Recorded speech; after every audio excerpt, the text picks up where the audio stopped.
이 찬미 가사가 너무도 좋은 것 같아요. 그죠? 네. 주님만이 우리 슬픔을 달래주시고, 우리의 눈물 씻겨주시고, 또 세상의 모든 그런 빛이 되시고, 필요를 채워주시고, 힘이 되어주시는 그런 분이 우리 예수 그리스도이심을 참으로 감사를 드리고 기쁜 것 같습니다.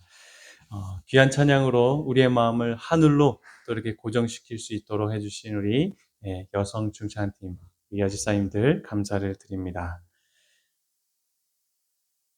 우리들은 계속하여 이제 하나님의 이름을 살펴보고자 하는데요. 하나님의 이름을 안다는 것은 어떤 의미라고 했죠? 그 이름 속에 나타난 하나님의 품성과 속성과 그 모든 것을 알 수 있다고 이야기를 나눴습니다. 그러니까 이 하나님의 이름에 대해서 잘 알아야 하나님이 이러신 분이시구나. 나에게 어떠한 존재구나. 이런 것들을 구체적으로 알 수 있게 된다는 것입니다. 매주 살펴보는 이런 하나님의 이름 꼭 기억하면 좋겠습니다. 지난 시간에 살펴봤던 것들 한번 기억하나 다시 한번 돌아보도록 하겠습니다. 엘로이 하나님에 대해서 살펴봤어요. 이 이름은 어떤 뜻이었죠? 네, 우리 홍 지사님이 가장 먼저 말씀해 주셨어요. 로아라고 하는 건 이렇게 보는 거예요. 감찰하고 살펴보고 보는 거. 근데 엘은 하나님이니까 나를 살피시는 하나님. 예, 정말 하갈을 통해서 그 참 고통 중에 여러 그런 어려운 상황 속에서도 보시고 다가오시고 또 소망을 회복시켜 주셨던 엘로이 하나님에 대해서 우리가 살펴봤었죠. 엘로힘 하나님은 뜻이 무엇입니까? 보여줘 버렸네요. 물어보고 눌러야 되는데, 다음에 다시 기회를 드리겠습니다. 전능하신 하나님. 우리가 우주와 그런 것들을 잘 살펴봤잖아요. 모든 것을 창조하신 전능하신 하나님. 이 하나님을 우리가 믿고 신앙하며 살아갈 때 얼마나 든든한가 우리가 살펴보았습니다. 오늘은 어떤 이름일까요? 엘리온이라고 하는 하나님의 이름입니다. 아마 생소하고 또 처음 들어보시는 분들도 계실까 생각합니다. 엘리온. 뜻이 뭘까요? 하나님은 지극히 높으신 분이시다라고 하는 뜻이에요. 엘리온. 네. 하나님이 이 세상 모든 만물의 주권적인 통치자라고 하는 사실이 이 이름 속에 있는 것입니다. 이 사실을 여러분 믿으십니까? 통치자세요. 주권자세요. 모든 것들을 관리하시고 운영하시는 분이심을 나타내는 하나님의 이름이 엘리온이에요. 지극히 높으신 분이십니다. 대통령보다 높고요. 지금 막강한 미국보다도 높으시고요. 그죠? 온 우주의 천사와 모든 피조물들이 있지만 그보다 높으신 분이 엘리온 하나님임을 우리들 기억하면 좋겠습니다. 여러분, 하나님께서 오늘날 온 우주와 만물과 세상의 역사, 그리고 우리들 각 인생까지도 통솔하시고 인도하심을 믿으십니까? 정말로 내 인생을 무관심하지 않으시고 인도하고 계시는 하나님을 믿으시는지요? 그렇다면 이 성경적인 진리를 다시 한번 우리가 기억하여서 하나님의 이름을 엘리온 이름을 믿는다는 것이 오늘날 내 삶에 무슨 의미가 있는지 또 그렇다면 어떻게 반응하며 살아야 하는지 생각해 보는 귀한 시간이 되었으면 좋겠습니다. 먼저 엘리온 지극히 높으신 하나님에 대한 성경의 기록들을 쭉 한번 살펴보았습니다. 그 이름에 대한 첫 번째 기록은 창세기 14장에 나온 기록이에요. 살림왕 멜기세덱이 이렇게 아브라함이 그에게 이제 11금을 바치고 하는 그 대목입니다. 이 가나안 연합군에게 사로잡힌 조카 롯과 또 그 식솔들을 아브라함이 구출해내죠. 그죠? 그 나라 왕들과 모든 것들을 부숩니다. 그때 갑자기 누가 나타난 거예요? 아브라함에게? 살렘 왕 멜기세덱이 갑자기 나타난 장면이 바로 이 본문의 장면이에요. 그가 아브라함에게 나타나 대적을 물리쳐 주신 지극히 높으신 하나님을 먼저 찬양합니다. 네. 그리고 아브라함을 축복하고 있는 내용인 것이죠.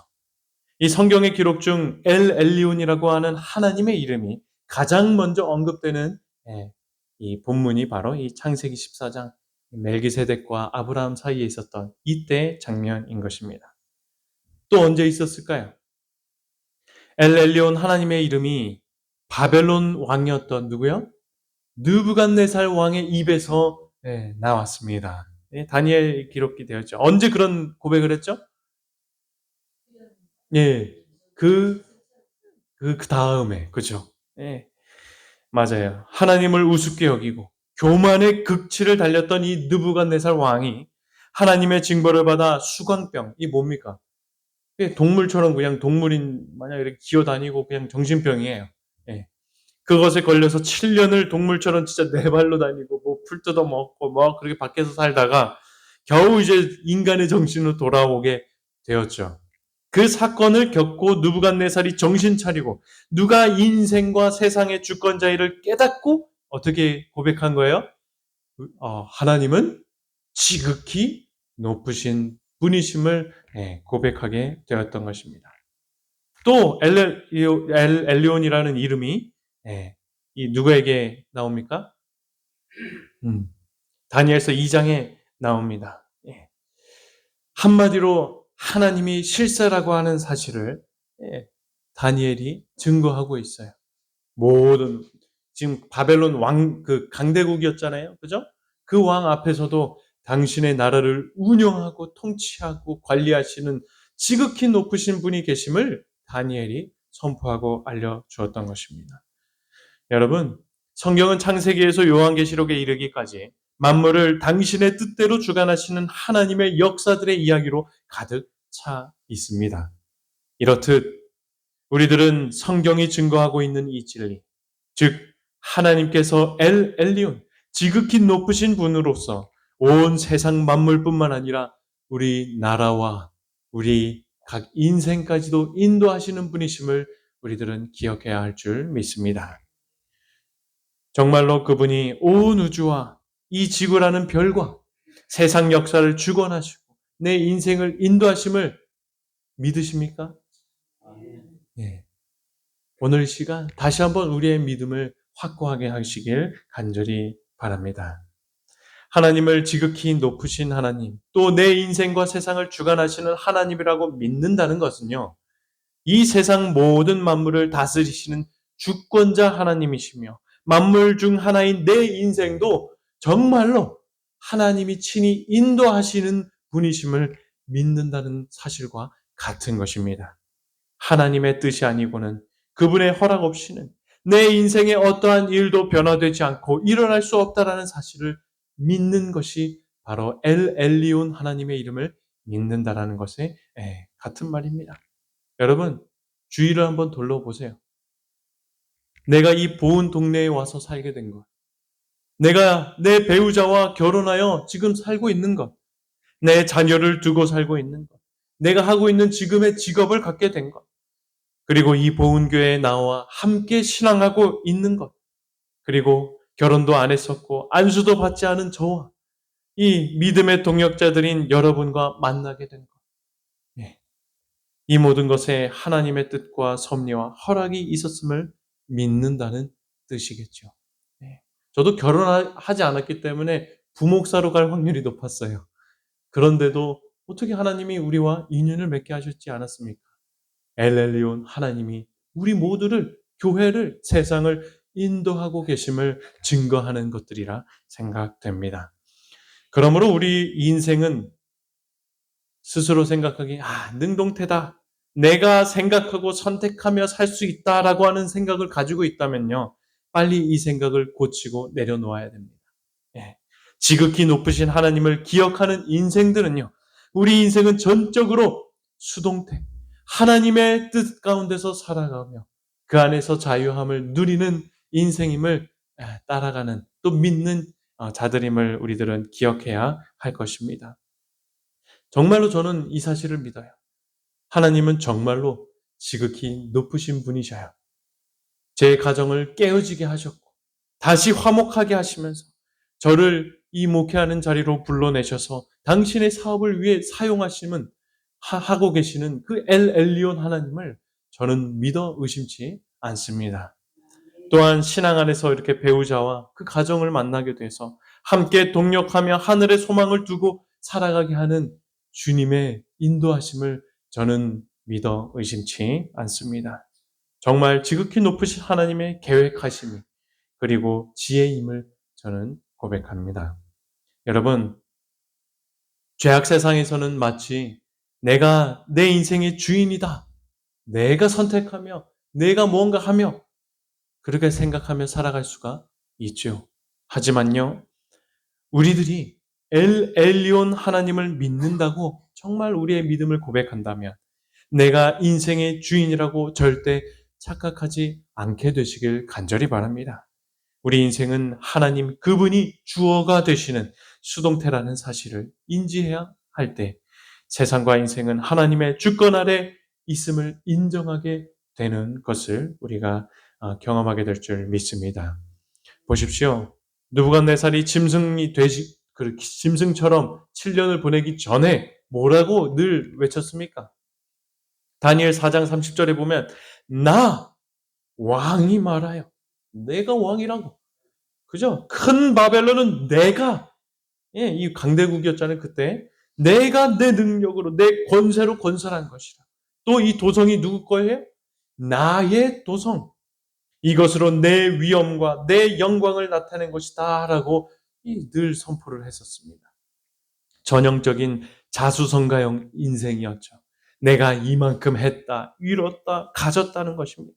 그러니 내가 이만큼 위대하고 내가 인생의 주인이다 고백했던 것입니다. 이러한 그의 교만이 결국엔 동물처럼 사는 정신병을 얻게 되었죠. 또 다시금 지극히 높으신 하나님을 인정하게 되었을 때는 그의 병이 낫고 일상으로 돌아오게 되었던 것입니다. 그의 아들 벨사살도 똑같았어요. 그죠? 아니요. 오히려 자기 아버지가 그런 7년의 시간을 보냈던 것을 알고 있었음에도 불구하고 그 왜 그렇게 살게 되었는지 알았음에도 불구하고 여전히 교만한 삶을 살았으니 아버지보다도 더한 삶을 살았던 것이에요. 한 번은 예루살렘 성전에서 빼앗아온 성전의 기물들을 가지고 뭐 했습니까?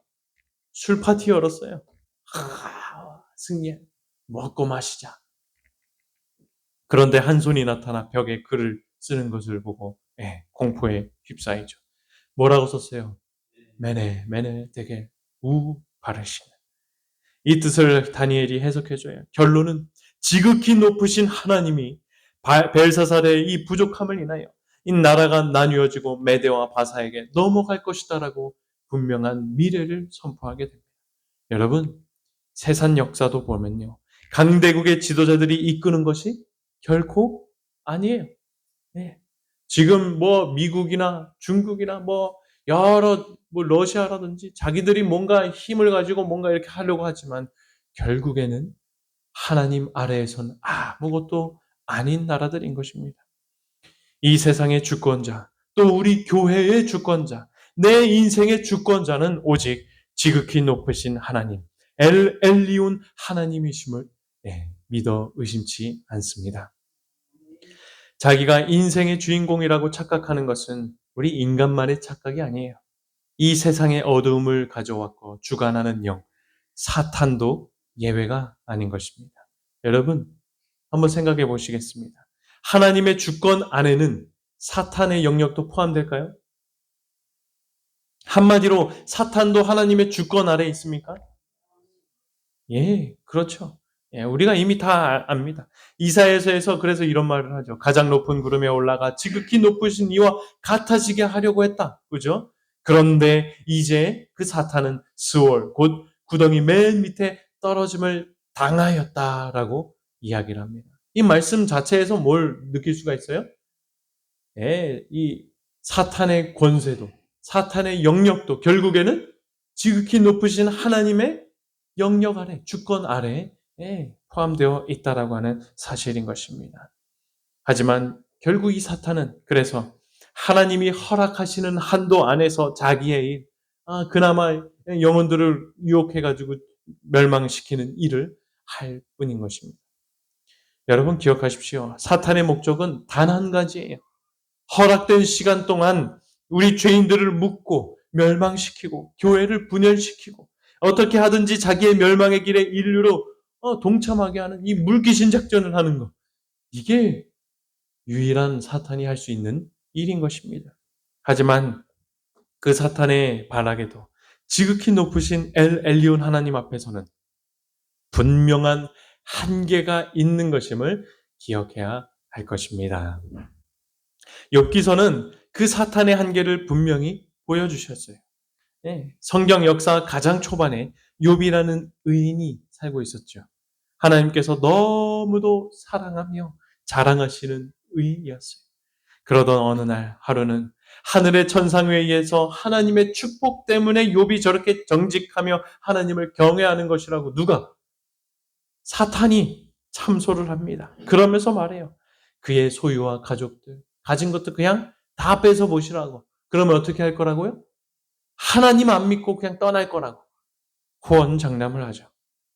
이런 사탄의 참소에 하나님은 사탄의 시험을 허락하시되 범위를 정해 주셔요. 그 범위가 어떤 범위였습니까? 그의 몸에는 손을 대지 말라. 그의 몸에 손을 대지 말라는 게 뭔 말이에요? 이거 뭐 그냥 직접 몸을 대지 말라는 게 아니에요. 심지어 막 이렇게 종기가 막 나지 않았습니까? 그런 말이 아니라 생명은 건들지 못하도록 제한을 두신 하나님의 명령이었어요. 이 사탄도 그 주권 아래에서 할 수밖에 없어요. 아무리 사탄일지라도 그 생명을 하나님에게서 빼앗아가는 것은 분명한 제한이었습니다. 여러 성경절들에서도 이 주권, 하나님의 주권 아래 사탄이 있는 것임을 증거합니다. 여러분, 우리가 믿는 엘리온 하나님은요, 이런 분이세요. 우리 각 인생도 주관하시며, 각 나라와 세계를 운영하시며, 사탄과 그 세력들까지도 통제하여 우리의 생명을 보호하시는 분이 엘리온 하나님이십니다. 여러분, 엘리온 하나님을 믿게 되시길 바랍니다. 그리고 이 이름을 믿는 자들에겐 하나님이 주시는 축복들이 있음을 또한 보고 맛보게 되시길 간절히 소망합니다. 엘리온 하나님의 이름을 믿는 우리들은 어떤 축복을 맛보게 되겠습니까? 첫 번째로 이런 축복을 받아요. 마음의 여유, 평온을 우리가 갖게 된다는 것입니다. 우리가 지극히 높으신 하나님의 이름을 부르고 믿는다는 것은 하나님 그분 때문에 우리 삶에 큰 여유가 생긴다는 것이에요. 돈이 많아서 여유가 생기는 것이 아니라 하나님을 이 이름을 믿고 부르고 의지하는 데서 우리의 삶이, 내 마음이 평온해지고 여유가 생긴다는 것입니다. 어떤 일을 만났을 때 인생의 병거와 말이 아닌 엘리온 하나님께 달려가면요. 금방 무슨 일이 생길 것 같은 그 조급함이 마음에서 사라지게 되는 것입니다. 모든 일에 있어서 가만히 있어보자. 오늘 이 세상과 내 인생을 다스리시는 하나님이 계시지. 그런 분이 오늘도 내 인생을 주관하고 계시는 것이지. 그럼 나의 이러한 상황을 허락하시는 데는 분명한 이유가 있겠구나 하면서 하나님이 주시는 여유가 우리 마음 가운데 자리 잡게 되는 것입니다. 민수기 32장에는 유목민이었던 이 루벤 지파와 갓 지파의 이야기가 나옵니다.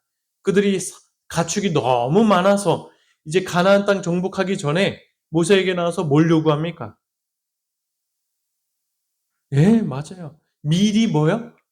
땅을, 기업을 이 요단 동편에 달라고 이야기합니다. 왜 그래요? 그 땅이 뭐하기 좋았어요? 자기들 가축들 기르기에 너무도 좋은 땅이었기 때문에 미리 달라고 이야기했던 것입니다.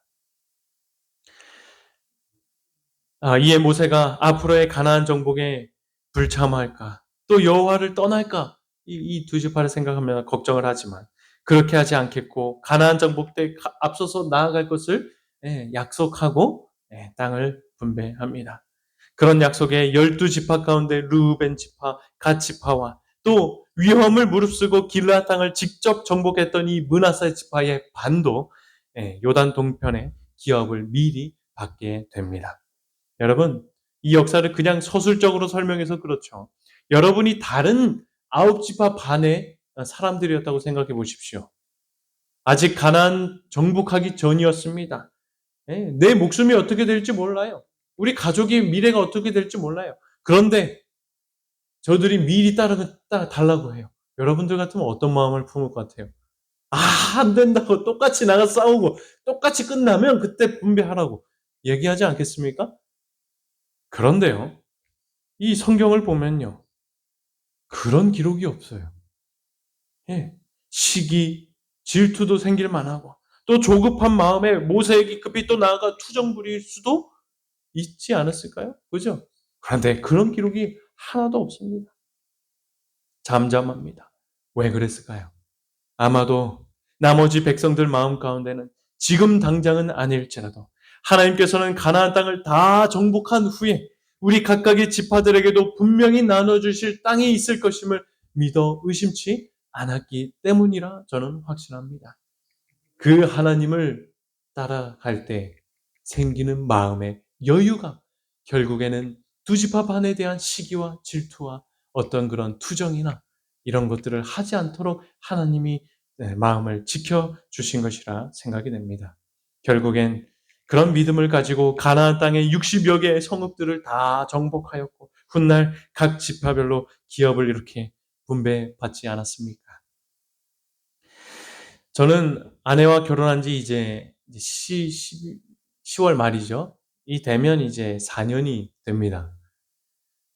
참 이제 아이를 가질 만도 하고 참 그런데 아쉽게도 아직 아이가 없어요. 예. 제 주위에 충청 앞에 젊은 목회자 가정들도 차례차례 아이를 가집니다. 심지어는 저랑 이제 목회를 같이 시작했던 동기 목사님, 이제 전 합회장님의 아들이죠. 예, 동기 목사도 이 아이를 뵀는데 쌍둥이를 뵀어요. 야, 그래서 지금 얼마나 기뻐서 아주 좋아하는지 모릅니다.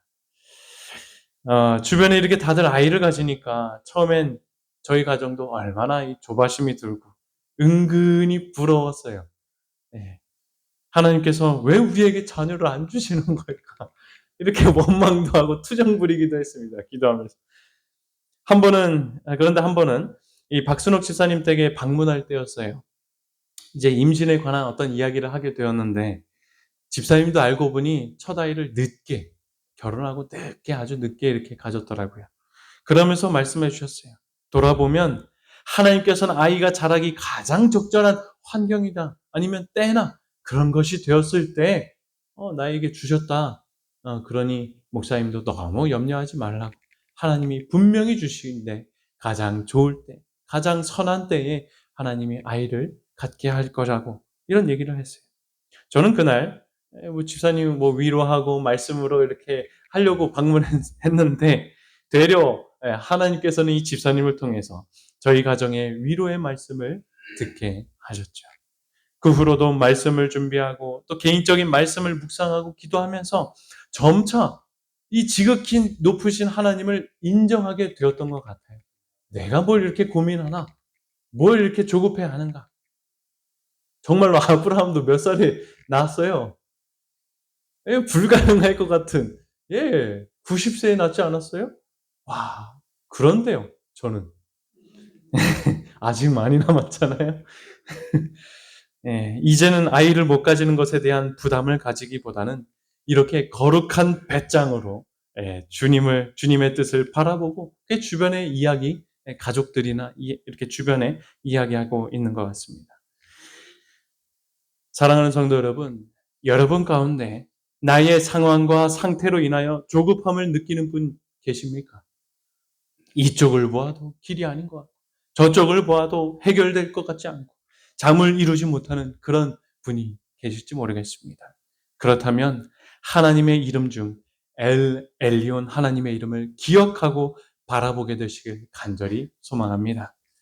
모든 것을 주관하시는 높으신 하나님을 믿는 데서 비롯된 마음의 평안과 여유를 가져보게 되시길 간절히 소망합니다. 그렇게 된다면 우리 모두 거룩한 배짱이 우리 각자의 마음 가운데 풍성하게 생겨나게 될 줄 저는 믿습니다. 지극히 높으신 하나님의 이름 아래서 우리 모두 이런 거룩한 배짱으로 살아가게 되시길 간절히 소망합니다. 두 번째로 이런 이름을 하나님의 이름을 믿는 자들에게는 하나님께서는 어떤 마음을 주실까요? 감사하는 마음을 줘요. 와, 이 신기하고 놀라운 일입니다. 아이가 없는데 감사할 수 있다니요. 엘 엘리온 하나님을 믿으면요. 그것이 가능해지는 것입니다. 흔히들 성공하고 불을 거머쥔 사람들이 실패하게 되면 어떻게 된다고 합니까? 그 반작용으로 의기소침해지고 절망과 좌절을 경험하게 된다고 이야기합니다.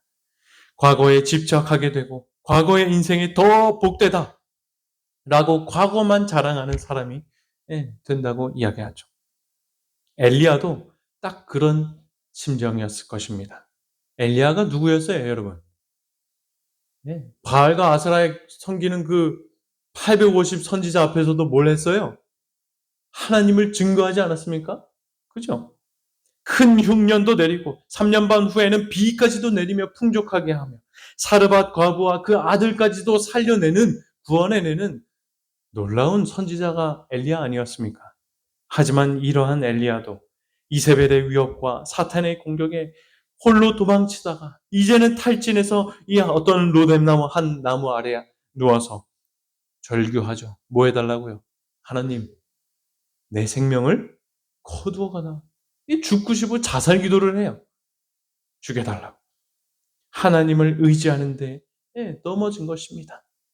하지만 지극히 높으신 곳에 계신 하나님은 나약하고 초라하신 지극히 낮은 곳에 있는 이 엘리야를 직접 찾아오셨어요. 하나님께서는 엘리야를 시련의 때에 버리셨던가? 그렇지 않았다.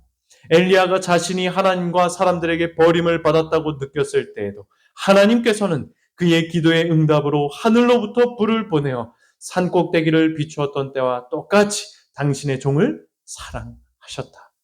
와, 지극히 높으신 분이 이 엘리야를 사랑하는 이 마음을 여러분 보게 되시기 바랍니다. 우리 모든 인생을 똑같이 바라보고 계시고 다가오시는 엘 엘리온 하나님을 생각할 때 어떻게 감사하지 않겠습니까? 그죠? 그리고 심지어 그 주신 음식으로 먹은 힘으로 40주야를 여행하면서 하나님의 산 호렙산에 이르렀고 한 굴속에서 피난처를 발견할 수가 있었죠. 심지어는 인생에 홀로 남겨졌다고 그렇게 우울했던 엘리야에게 위로하시면서 아니야. 너처럼 바알에게 무릎 꿇지 않은 누가요? 7천인도 있어. 자신의 동력자. 이 같은 상황의 처지에 놓여 있는 사람들이 있음을 보여주었습니다. 그리고 원수였던 이세벨은 결국 어떻게 됩니까? 하나님의 심판 예언대로 비참한 죽음을 맞이하게 되죠. 창밖으로 던져졌어요. 그리고 예후 왕의 말과 개들이 다 짓밟고 뜯기며 비참한 죽음을 맞이했어요. 그렇게 엘리야를 잡아 죽이려고 했던 그 이세벨이 이런 결말을 맞이하게 된 것입니다. 짧은 엘리야의 이야기였지만 우리들은 지극히 높으신 하나님은 엘리야로 당신의 선한 도구로 사용하시기 위하여 그가 당한 절망적인 상황까지 이용하시고 역전시키시면서 그를 지키시고 보호하셨음을 우리들은 볼 수가 있는 것입니다. 그런 의미에서요. 이 엘리야가 당했던 외로움, 그가 당했던 절망, 고통, 절규는요.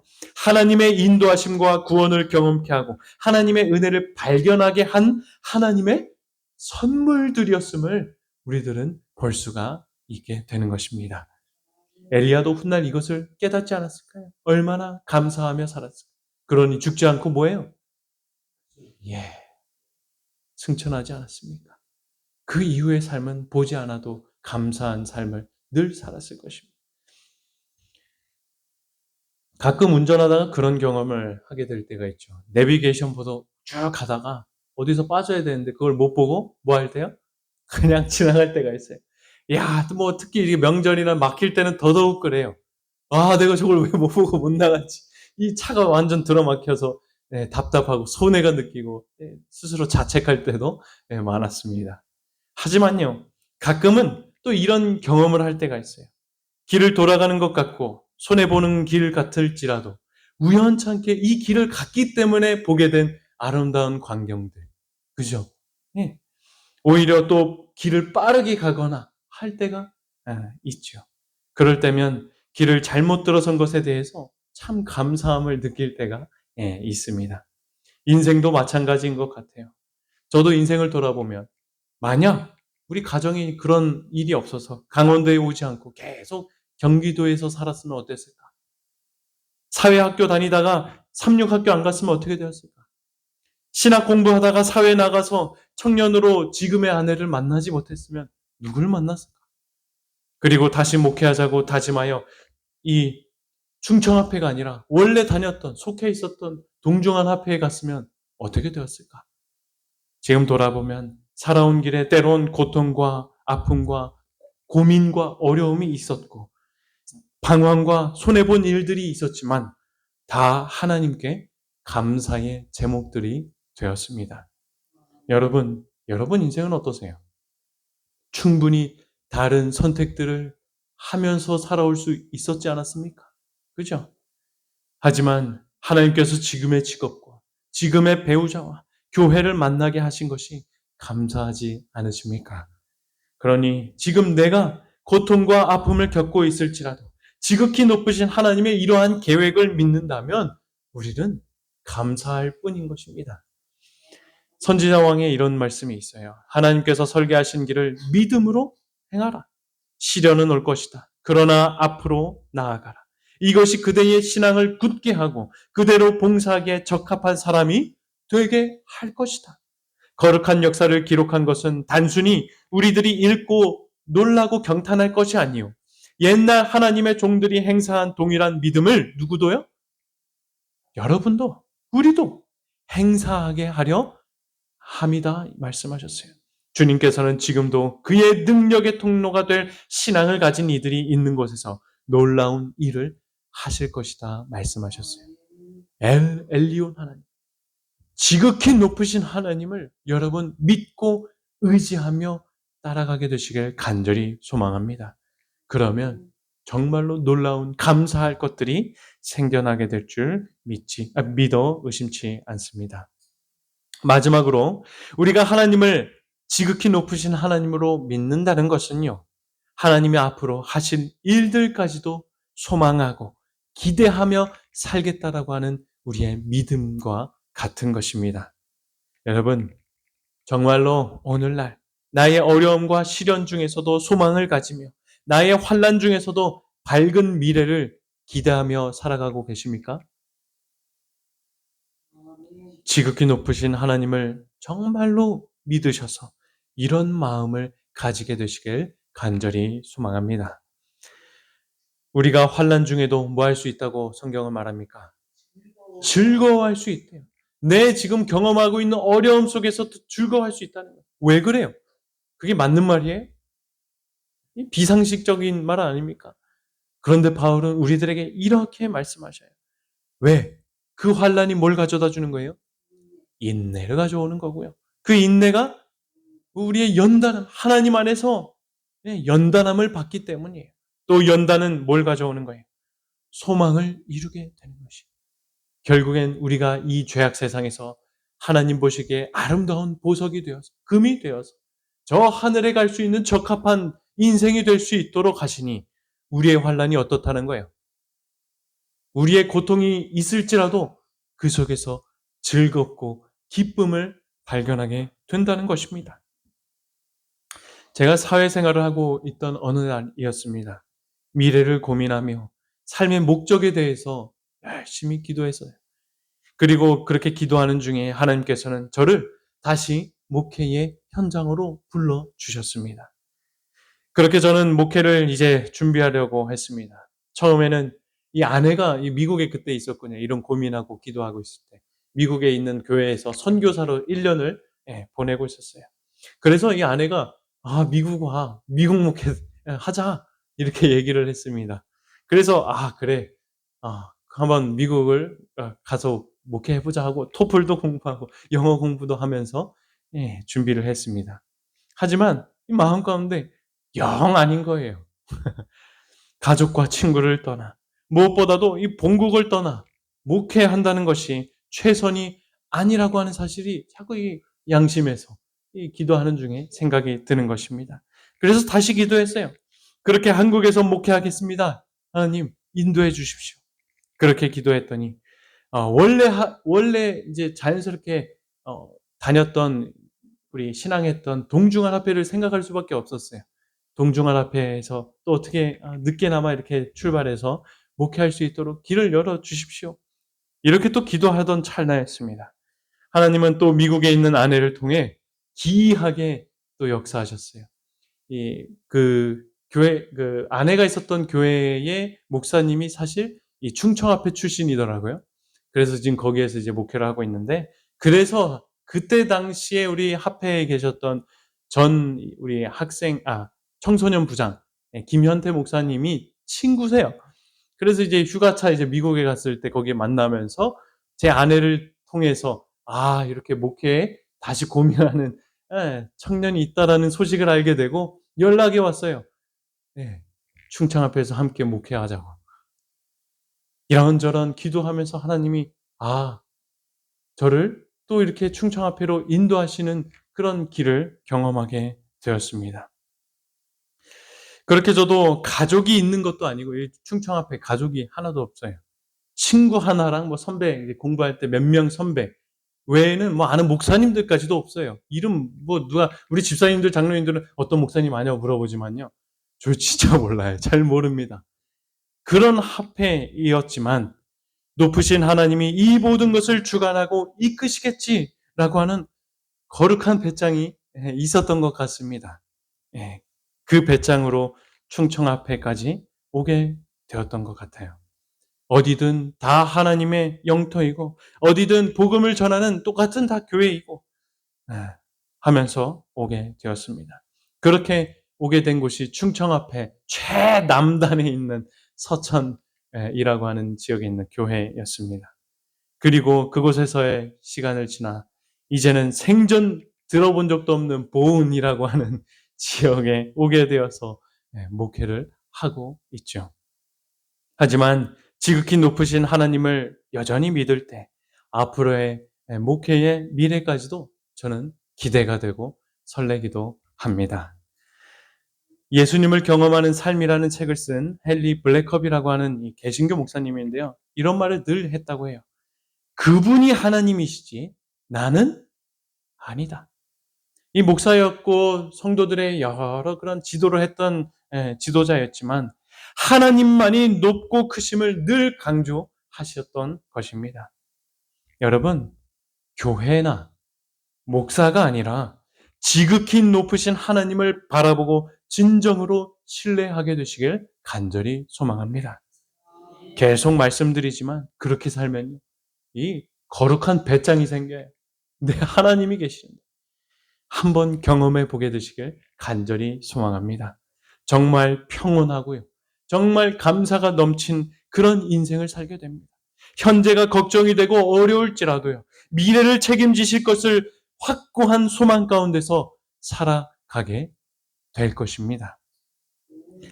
신명기 이 32장에 이런 말씀이 있어요. 이제는 곧 내가 그인 줄 알라. 나 외에는 신이 없도다. 여러분, 이게 엘리온의 하나님이십니다. 지극히 높으신 분, 지극히 위대한 하나님 말이죠. 이런 하나님을 우리는 뭐 해야 할까요? 아무것도 염려하지 말고 다만 모든 일에 기도와 간구로 너희 구할 것을 감사함으로 하나님께 아뢰면 되는 것입니다. 그렇게 한다면 모든 지각에 뛰어난 높으신 하나님이 평강이 그리스도 예수 안에서 너희 마음과 생각과 인생과 모든 것을 지켜주시겠다 분명히 말씀하셨습니다. 그러니 자주자주 하늘을 바라보시고 이 엘리온 하나님을 구하게 되시길 간절히 소망합니다. 이제 말씀을 정리합니다. 사랑하는 성도 여러분, 저는 엘리온 하나님의 이름을 의지하면요, 이 세상의 그 누구도 우리의 인생을 흔들 수 없는 것임을 보게 됩니다. 사탄도요. 그 어떤 천사도, 돈도, 우리의 어떤 관계도, 어떤 삶의 불우한 상황과 환계도요. 엘 엘리온 하나님을 능가할 수 있는 것은 없는 것입니다. 그런 것들이 결코 우리의 생명이나 삶을 뒤흔들어서 절망 가운데 빠지게 할 수가 없는 것입니다. 그러니 걱정 정말로 다 내려놓고 우리 한번 이런 하나님을 의지하며 살아봅시다. 예수님께서도 너희는 먼저 그의 나라와 그의 의를 구하라고 거듭 강조하지 않으셨습니까? 그렇게 우리 모두가 언제든지 가장 먼저 엘 엘리온 하나님을 구하고 의지하게 되어서 우리 각 생애를 다스리시는 놀라운 하나님의 능력과 지혜를 몸소 경험하게 되길 간절히 소망합니다. 특별히 우리 교회의 복음 사업과 또 연말에 계획한 전도회도요. 이 엘 엘리온 하나님의 이름을 기억하며 나아갔으면 좋겠습니다. 무엇이 두렵고 떨리겠습니까? 무엇이 불안하고 걱정이 되겠습니까? 지극히 높으신 하나님이 우리 교회를 통치하는데 말입니다. 이렇듯 우리 각 인생이나 교회가 엘 엘리온 하나님의 이름을 외치며 나아가게 될 때 하나님의 놀라우신 축복과 섭리를 경험하게 될 것을 믿고 바라며 말씀을 마치겠습니다.